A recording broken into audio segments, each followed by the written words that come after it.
Il suffit parfois de quelques secondes, d'une seule phrase, pour que tout bascule. Ce que vous allez entendre aujourd'hui n'est pas une simple histoire d'affaires. C'est une leçon de vie puissante et nécessaire sur le respect, l'humilité et les conséquences invisibles de nos choix. Et croyez-moi, cette histoire va vous toucher, car elle nous rappelle que peu importe notre âge, notre parcours ou notre réussite, ce sont nos gestes les plus simples qui parlent le plus fort. Si vous êtes ici, c'est que vous aimez apprendre, réfléchir et rester connecté à ce qui compte vraiment dans la vie. Et c'est exactement pour cela que je vous invite, avec tout mon cœur, à vous abonner à cette chaîne. Si vous ne voulez rien manquer, et continuer à recevoir des histoires inspirantes et des conseils précieux pour votre bien-être, cliquez simplement sur le bouton « S'abonner » juste en dessous. C'est gratuit, rapide, et cela nous permet de rester ensemble, chaque semaine. Et pendant que vous êtes là, dites-moi en commentaire quel mot vous inspire le plus aujourd'hui. Un mot fort, qui vous guide dans votre vie. Cela peut être respect, courage ou sagesse. Je lirai chacun de vos commentaires avec attention. Et bien sûr, n'oubliez pas d'aimer cette vidéo et de la partager avec quelqu'un que vous aimez. Car parfois, une simple histoire peut éveiller des prises de conscience profondes. Restez bien avec moi jusqu'à la fin, car une révélation essentielle vous attend dans les dernières secondes. Une vérité qui pourrait bien changer la manière dont vous regardez le monde autour de vous. Vous êtes prêts? Alors, commençons. Il entra dans la pièce comme s'il en était le maître, droit, sûr de lui, regard levé, comme si le monde entier lui appartenait. Il s'appelait Ethan Rivers, et toute sa vie, il avait appris que la confiance pouvait ouvrir toutes les portes. Ce matin-là, au 22e étage de Horizon Capital, à Dallas, il portait cette confiance comme un costume sur mesure. Son costume bleu marine impeccablement ajusté, ses chaussures brillantes comme des miroirs, et son sourire figé, tout en disait long sur lui. Derrière lui, son assistante peinait à suivre, tenant une tablette d'une main et un café de l'autre. Un café qu'Ethan avait à peine goûté avant de le juger pas à la bonne température. C'était ça, Ethan. Brillant, calculé, mais souvent trop convaincu que tout tournait autour de lui. En entrant dans la salle de réunion, il ne voyait pas des partenaires, mais un public. La pièce était élégante, les vitres s'étendaient du sol au plafond, laissant passer une lumière dorée. La table en noyer, les fauteuils en cuir, l'odeur discrète de café cher, tout était prêt pour une grande décision. Autour de la table, des hommes et des femmes aux tenues impeccables, habitués à manier des montants avec des zéros que peu de gens peuvent imaginer. Ethan salua tout le monde avec assurance, distribuant des poignées de main, sauf à une femme assise au bout de la table. Elle ne leva même pas les yeux vers lui. Silencieuse, concentrée sur ses dossiers, elle semblait presque invisible à ses yeux. Une femme noire, élégamment vêtue d'une robe noire simple, un seul bijou, une montre discrète. Pas de pancarte avec son nom, pas d'ordinateur. Ethan la jugea d'un regard, sûrement une assistante ou une jeune analyste, et c'est là qu'il commit l'erreur. Un geste de la main, un sourire de coin, je ne serre pas la main du personnel. Quelques têtes se tournèrent. Un silence discret s'installa. La femme releva enfin les yeux, calme, solide. Il ne le savait pas encore, mais cette femme qu'il venait de rejeter, Danielle Brooks, n'était pas le personnel. Elle était la décisionnaire. Celle qui tenait entre ses mains le sort de son empire. Elle s'appelait Danielle Brooks, et même si Ethan ne l'avait pas reconnue, tout dans son attitude disait qu'elle n'était pas là pour prendre des notes. Assise au bout de la table, droite, posée, elle dégageait une assurance tranquille, celle qu'on n'apprend pas dans les écoles de commerce, mais qu'on forge à force de traverser des tempêtes sans perdre sa dignité. Quand elle leva les yeux vers Ethan, son regard ne trahissait ni colère ni offense, juste une lucidité froide, presque bienveillante. Elle avait vu des hommes comme lui toute sa vie, des hommes sûrs d'eux, qui pensaient que l'argent et le pouvoir les plaçaient au-dessus des autres. Mais Danielle, elle, n'avait pas besoin d'élever la voix ni de s'imposer. Elle savait exactement qui elle était et ce qu'elle valait. Ethan, lui, continuait son numéro comme si de rien n'était. Il s'assit à la tête de la table, comme à son habitude, lançant quelques plaisanteries, sûr que tout le monde buvait ses paroles. Mais dans la pièce, quelque chose avait changé. Les regards étaient plus distants, les sourires plus polis. L'atmosphère était différente, presque glacée. Et puis, Danielle se leva lentement. Sa démarche était calme, maîtrisée. Elle se dirigea vers l'écran au mur, son doigt effleurant la tablette qu'elle tenait. L'écran s'alluma, révélant une présentation nette. Le nom de l'entreprise d'Ethan s'y affichait en grand, suivi d'un titre bien plus inquiétant. Évaluation du risque de liquidité. Ethan sentit son estomac se contracter. Ce n'était pas ce qu'il avait prévu. Il était venu vendre un avenir brillant, pas se justifier sur ses faiblesses. Il essaya de reprendre la main, lançant une remarque légère, mais Danielle ne lui laissa aucune ouverture. « Avant de parler de ce que vous voulez, parlons de ce dont vous avez besoin, » dit-elle, sa voix toujours aussi calme. Elle cita alors, sans hausser le ton, les chiffres des derniers trimestres, les pertes, le procès à Austin, les retards de lancement. Chaque mot tombait comme un coup de marteau. Ethan essayait encore de se montrer confiant, mais le sol sous ses pieds commençait à se fissurer. Ce n'était plus une réunion, c'était un test, et il était en train de le rater, sans même le comprendre. Le silence dans la salle devenait pesant. Les chiffres défilaient sur l'écran, et, pour la première fois depuis longtemps, Ethan sentait qu'il perdait le contrôle. D'habitude, il dominait les échanges, captivait les investisseurs, orientait les conversations comme bon lui semblait. Mais ici, maintenant, face à Danielle Brooks, tout semblait lui échapper. Elle continuait à parler, mais sans jamais chercher à s'imposer. Sa voix restait posée, presque douce, mais chaque phrase touchait juste. « Votre parcours est impressionnant, Monsieur Rivers, mais vos 2 derniers trimestres racontent une autre histoire. Les pertes augmentent. Vos marges se réduisent et votre acquisition à Austin vous expose à un risque juridique non négligeable. Dois-je continuer ?» Ethan esquissa un sourire, tenta un dernier sursaut d'arrogance. « Je ne suis pas venu ici pour débattre du passé. Ce partenariat est une opportunité pour nous deux. » Danielle ne broncha pas. Elle répéta doucement « Un partenariat ?» Voilà un mot intéressant. Et dans son regard, quelque chose venait de changer, plus ferme, plus tranchant. Un homme assis à côté d'elle murmura « Danielle, devons-nous suivre le plan prévu ?» Elle ne détourna même pas les yeux d'Ethan. « Oui, allons-y. » À ce moment-là, la pièce appartenait à Danielle. Elle n'avait pas élevé la voix.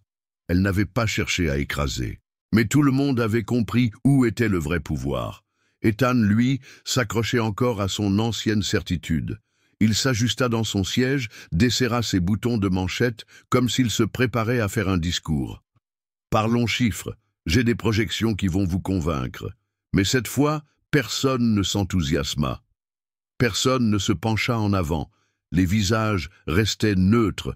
On l'écoutait, oui, mais sans conviction, comme si l'issue était déjà connue. Danielle se leva à nouveau, lentement, et se plaça devant l'écran. Elle pointa un graphique aux courbes rouges descendantes. « Votre entreprise ne manque pas d'ambition, Ethan, mais l'ambition ne suffit pas. Ce que nous voyons ici, c'est une structure fragile, un modèle instable, et surtout un manque d'alignement avec nos valeurs. » Ethan voulut répondre, répliquer, défendre son empire. Mais quelque chose en lui commençait à comprendre. Ce n'était plus lui qui dictait le rythme. Et la femme qu'il avait ignorée en entrant venait, sans hausser le ton, de renverser tout l'équilibre de la réunion. Puis il y eut ces mots, simples mais implacables. Danielle se tourna vers la table, son regard serein balayant l'assemblée. « Nous avons pris notre décision. » Elle ne cria pas, elle n'avait pas besoin. Sa voix portait cette assurance tranquille qu'on ne peut ni acheter ni feindre. Ethan, toujours installé à la tête de la table, se pencha légèrement en avant, accroché à l'illusion qu'il contrôlait encore quelque chose. « Parfait, » dit-il avec un sourire forcé. « Alors, rendons cela officiel. » Mais Danielle ne bougea pas. Elle restait debout, droite, les mains croisées devant elle, comme une montagne qu'aucune parole ne peut ébranler. Puis elle répondit avec calme « Horizon Capital ne poursuivra pas ce partenariat. » Les mots tombèrent avec le poids d'un verdict. La salle entière sembla s'arrêter de respirer. Ethan cligna des yeux, son sourire se figea. « Pardon » souffla-t-il, comme s'il n'avait pas bien entendu. « Votre proposition, » reprit Daniel, toujours avec cette voix douce mais ferme, « ne correspond ni à notre stratégie à long terme, ni à nos valeurs. » Chaque mot était choisi, pesé, précis. Il tenta encore une fois. « Daniel, soyons honnêtes. Ce n'est pas une question de valeur. Mon entreprise est leader du marché. Nous prévoyons une croissance de 40%. » Elle l'interrompit, sans élever le ton, simplement en le regardant droit dans les yeux. « Ce n'est pas une question de chiffres, c'est une question de caractère. » Le silence fut total. Ce genre de silence qui en dit plus long que 1000 discours. Dans ce moment suspendu, Ethan sentit quelque chose se briser en lui. Ce n'était pas de la colère, pas encore, mais une prise de conscience lente, douloureuse. Il venait de perdre bien plus qu'un accord. Daniel s'approcha de lui, pas pour humilier, mais pour dire ce qui devait être dit. Sa voix descendit d'un ton, presque intime, pour que seul lui entende. Quand vous êtes entré ici, vous avez fait un choix. Un simple geste aurait pu bâtir un pont. Vous avez préféré l'incendier avant même qu'on échange un mot. Il ouvrit la bouche pour répondre, mais aucun mot ne vint. Daniel, elle, se tourna vers les autres. La réunion est terminée. Merci à tous. Des chaises raclèrent doucement le sol. Les visages évitaient le sien. Ethan restait assis, agrippée à la table comme si elle pouvait encore le sauver de la chute. La salle se vida lentement, comme si le temps lui-même avait ralenti. Les murmures discrets, les chaises qui se repoussent, les pas mesurés, tout se faisait avec une forme de respect silencieux, mais aussi d'évitement. Personne ne voulait croiser le regard d'Ethan. Lui, il restait immobile, les épaules figées, les mains croisées devant lui, comme s'il cherchait encore une version de lui-même à sauver dans ce silence. Daniel, avant de franchir la porte, s'arrêta. Elle le regarda une dernière fois. Pas avec mépris, pas avec satisfaction, mais avec cette tristesse discrète qu'on ressent parfois devant quelqu'un qui vient de se rendre compte trop tard de ce qu'il a perdu. Puis elle partit, sans se retourner. Ethan finit par se lever, mécaniquement, comme un automate. Il quitta la salle de réunion sans saluer personne, le regard vide. Dans l'ascenseur, son reflet lui renvoya une image inhabituelle. Ce n'était plus l'homme confiant, brillant, inébranlable qu'il projetait chaque matin. C'était un homme nu de ses illusions, vulnérable, confronté à une vérité qu'il avait passé des années à fuir. Il traversa le hall sans même remarquer les regards curieux des employés et sortit dans l'air chaud de la fin d'après-midi. Le soleil ne lui réchauffait pas la peau. Tout semblait lointain, irréel. Il marcha sans but pendant plusieurs minutes jusqu'à un petit parc à 2 rues de là. Il s'assit sur un banc. Pour la première fois depuis très longtemps, il ne pensait plus à ses projets, à ses chiffres, à ses ambitions. Il pensait à ce qu'il n'avait pas vu, à ce qu'il avait refusé d'écouter. Danielle Brooks ne lui avait jamais crié dessus, elle ne l'avait pas humilié, elle lui avait simplement tenu un miroir, et ce qu'il y avait vu l'avait ébranlé jusqu'à la moelle. Il comprenait maintenant que le pouvoir ne réside pas dans le ton de la voix ou dans les chiffres qu'on annonce. Il réside dans la capacité d'écouter, dans l'humilité de reconnaître quand on a tort, dans la force silencieuse de ceux qui n'ont pas besoin d'écraser pour exister. Et tandis que les ombres s'allongeaient autour de lui, Ethan Rivers, pour la première fois de sa vie, comprit que perdre parfois peut être le début de tout. Les jours passèrent, puis les semaines, et quelque chose en Ethan commença à changer. Il ne s'agissait pas d'un revirement soudain, ni d'une illumination spectaculaire. Non, ce fut progressif, humain, presque silencieux, comme une vieille blessure qui commence enfin à cicatriser. Il ne portait plus les mêmes costumes. Il arrivait plus tôt au bureau, non pas pour dominer, mais pour observer. Il écoutait davantage, moins de discours, plus de silence. Et dans ces silences, il apprenait. Les réunions n'étaient plus des batailles à gagner. Elles devenaient des espaces de collaboration. Il prenait des notes, Il posait des questions. Il demandait conseil à ceux qui l'ignoraient autrefois. Le personnel le regardait autrement. Au début, avec méfiance, puis, peu à peu, avec étonnement. Et enfin, avec respect. Un matin, il reçut un courrier, sobre, aucune mention officielle, juste une carte signée « Merci d'avoir entendu sans chercher à vous justifier.